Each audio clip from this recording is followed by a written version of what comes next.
This is the Professor, CBMD PhD, and today's Friday, July 31st, 2026.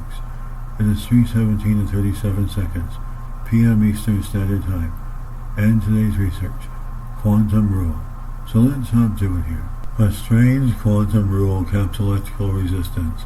Date July 30th, 2026. Source: University of Toronto. Physicists have uncovered a surprising limit to electrical resistance caused by particles colliding. Using ultra-cold potassium atoms trapped in the grid of light, researchers created a highly controlled stand-in for electrons moving through a solid.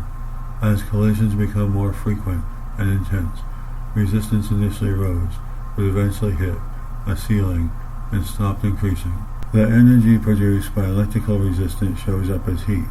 Transmission lines, for instance, lose up to 8% of generated electrical power. Resistivity is also interesting to study because it can be a signature of new physics and materials.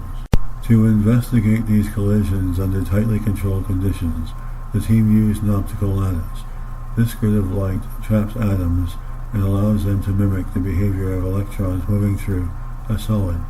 The setup made it possible to recreate extreme conditions that ordinary solid materials cannot reach while isolating the effects of particle collisions.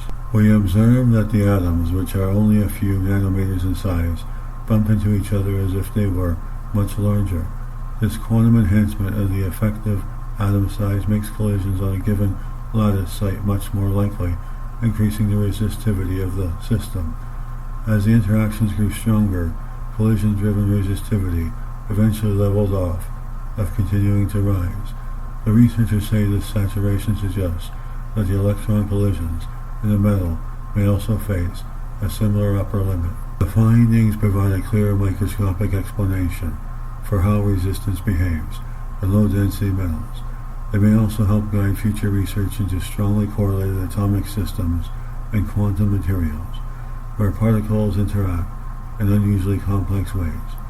Our results provide a clear microscopic understanding of how resistivity works in low-density metals and open the door to new studies of strongly correlated atomic systems and quantum materials. And this videography was created for educational purposes only. My code name is Will. I'm Professor Christopher Brunet, leader of research scientist, ufologist, psychic, computer technician, computer programmer, philanthropist, writer, mathematician, artist, photographer, film producer, chef, animal, and nature lover. My passion is world peace. Have a great day. This is the Professor, CBMD PhD, and today's Friday, July 31st,